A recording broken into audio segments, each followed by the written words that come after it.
Shama harka fuunee kabajamtoota daawwattoota keenya qophii fayyaa kan biraatiin walitti deebineeti jirra.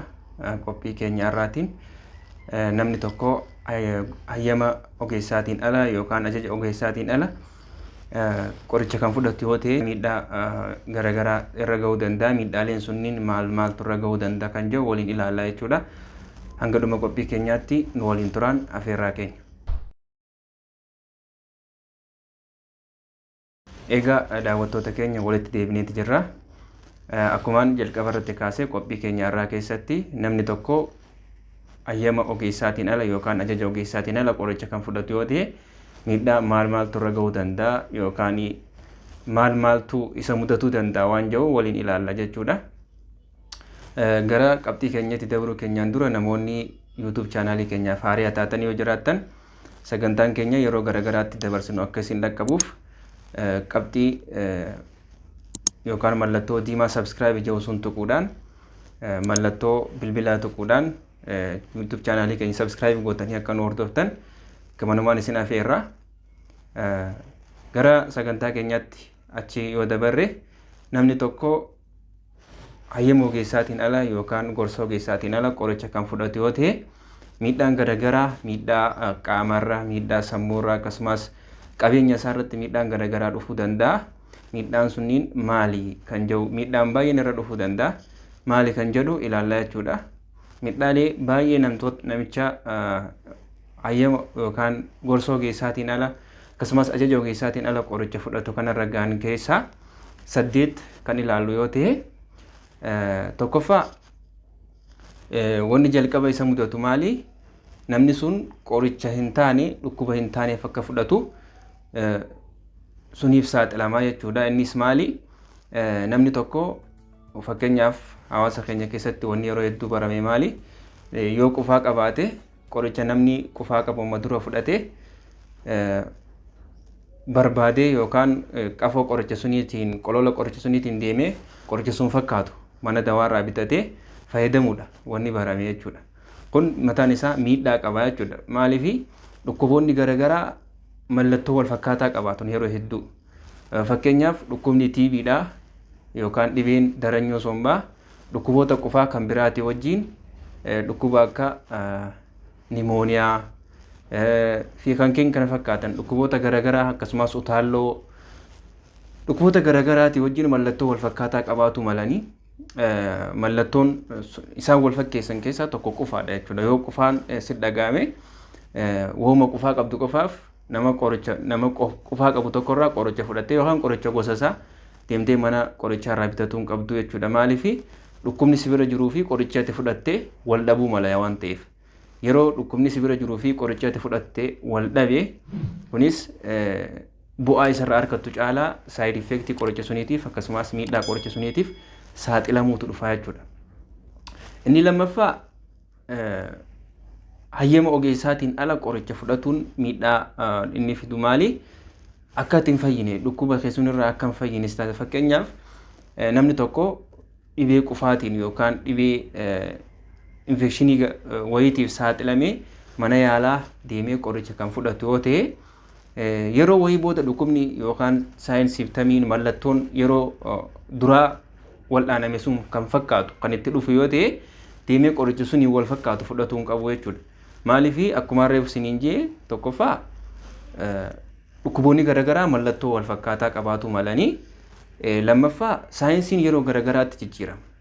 Qorichi amma yookaan waggaa kana keessa dhibee takkaaf kan namaa ture waggaa dhufu keessa yookaan sababa side effectiitiif magaalaa irraa baha sababa garaagaraatiif yookaan dhukkuba suniif ooluu dhabuu danda'a. Jijjiiramaadha jechuudha saayinsiin. Sababa saayinsiin jijjiiramu kanaaf deebitee ati qorichuma sun wal fakkaataa mallattoo wal fakkaataa sirratti waan argame qofaaf deebitee kan fudhattu yoo ta'e akkuma reefu jennee ammas miidhaa isaa malee bu'aarraan argattu jechuudha. Inni sadaffaadha hayyama ogeessaatiin ala fudhatte waan ta'eef qorichi sun qoricha ati fudhatte sun osuma qoricha dhukkuba sirriitiif qoricha sirrii fudhatte illeedha. Dhukkuba keetiif qoricha sirrii kan ta'u osoo deemtee faarmaasii irraa bitatte illeedha.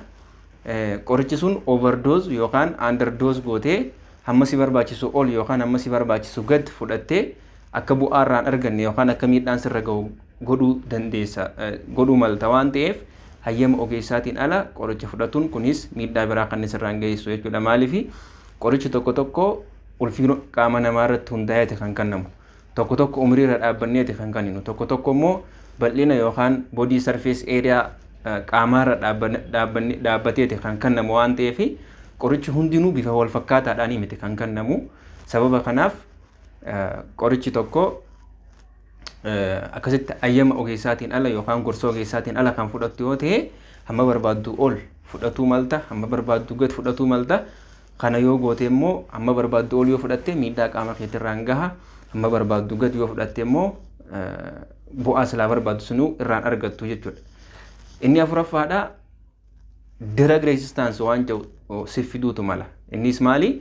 Qorichi kun irra deddeebitee hanguma fudhattu irra deddeebitee hanguma fudhattuuni dhukkuba keessuniin wal baraa deema. Keessaafuu qorichi farra ilbisoo farra orgaanizimoota garagaraatiif kan fudhannu farra baakteeriyaa ta'uu danda'a, farra vaayirasii ta'uu danda'a, dhukkuba garagaraatiif kan fudhannu irra deddeebitee hayyama ogeessaatiin ala yookaan gorsa ogeessaatiin ala fedhinnaa keetiin kan fudhattu yoo ta'e qorichi sun dhukkuba keetii wajjin wal bara. Qorichi sun dhukkuba keetii wajjin wal baree jechuun yeroo biraatitti dhukkubni sun akkasitti hammaatee si qabu ta'a. Qorichi sun yoo fudhattellee akkasiin fayyisnee ta'a. Filannoo dawaati dhabdaa jechuudha. Yeroo silaa si barbaachisutti yeroo sin barbaachisneetti qoricha sun fudhattee yeroo silaa qorichi si barbaachisutti filannoo wal'aansaa akka dhabdu si godhaa jechuudha. Kunis miidhaa isa biraati.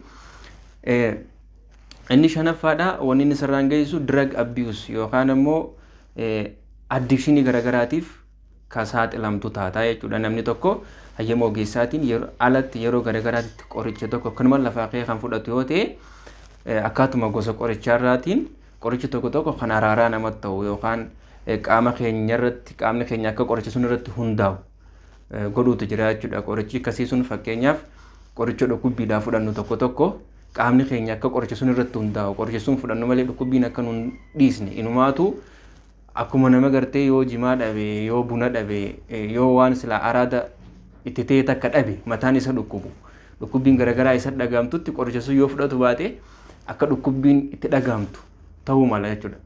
Suniif akka qoricha qaamni keenya qoricha sun irratti hundooyne hayyama ogeessaatiin ala yookaan gorsa ogeessaatiin ala qoricha fudhatuun ittisuu danda'u qabna jechuudha. Waan akkasirraa of ittisuu qabna jechuudha. Inni jaffaadha qorichi tokko akkuma olitti ilaalle dhukkuba keenya wajjin yoo wal bare qaamni keenya yookaan qoricha sun irratti kan hundaa'u yoo ta'e sababa dhukkuba keenyaa fi qorichi wal argatuu dhabuutiin qorichi yoo nuun fayyisne ta'e miidhaan biraa akkatti qoricha siif kennametti hin amanne yookaan qoricha siif kenname sun irratti amanamummaa akka hin qabaanne si taasisuu mala. Maaliif namoonni hedduun yeroo hedduu mana yaalaatti wanti nu mudatu maali? Hayyama ogeessaatiin alatti yeroo garagaraatti qoricha fudhateetti boodarra mana yaalaa dhufa. Mana yaalaa dhufee qoratamee dhibee silaa isarratti argamte suniif qoricha hoggaa kennameef qoricha kana bara amma duraa fudhadheetiin jira homaa naan goonee jaa jechuudha. Qorichi silaa kennameef qoricha sirrii ta'ee osoo jiru qoricha sunitti akkan amanne yookaan amanamummaa akka irraa hin qabaanne isa godhaa jechuudha. Kanaaf gorsa ogeessaatiin ala ajaja ogeessaatiin ala qoricha fudhatuun dhiisuu qabna jechuudha. Irraa fagaatu qabna waan akkasiirra.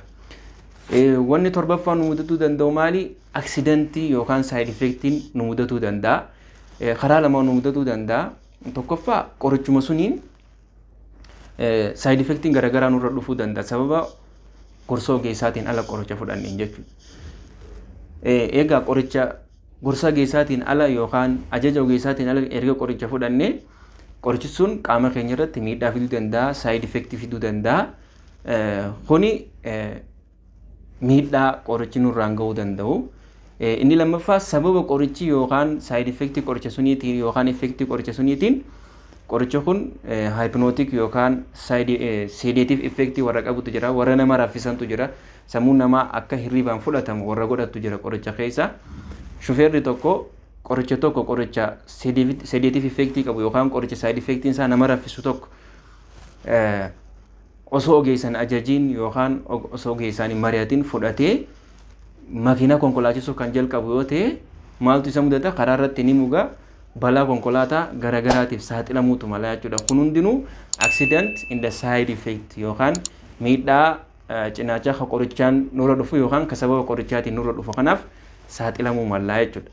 Qabxiin 8ffaa maali? Hayyama ogeessaatiin ala qoricha fudhatuun miidhaalee 7 hanga lakkoofne kana kanurra fidu yoo ta'e yookaan ammoo miidhaan nurra fidullee baatu bu'aallee kanarraan an arganne yoo ta'e yookaan ammoo baasii dabalataatiif kan nu saaxilu yoo ta'e 8ffaa irratti miidhaan nurra fidu maali? Qisaasama yookaan extravagance qabeenya qisaaseessuudha. Caluma jennee waan nu fayyadne takka irratti invest godhuu qabeenya yeroo garagaraatti maallaqa baasuudhaaf nu saaxiluu mala waan ta'eef wantoota kana hundaa hir'isuudhaaf gorsoo ogeessaatiin ala ajaja ogeessaatiin ala qoricha kamiyyuu fudhaturraa of qusatuun barbaachisaadha. Ergaa jiru gamanumaan isin dabarsuu barbaada jechuudha. Kuni gabaabumatti waan miidhaa muraasa kan qorichi gorsoo ogeessaatiin ala yookaan ajaja ogeessaatiin ala fudhannu nurraan ga'uu danda'anidha. Miidhaaleen biraatis hedduu nurra fiduu danda'a. Kanaaf yeroo kamiyyuu qoricha kamiyyuu gorsoo ogeessaatiin ala ajaja ogeessaatiin ala hin fudhatinaan dhaamsa keenya. Sagantaa keenyaarraa asumarratti gabaabsina. Hanga sagantaa biraatiin walitti deebinutti nagaatti tura.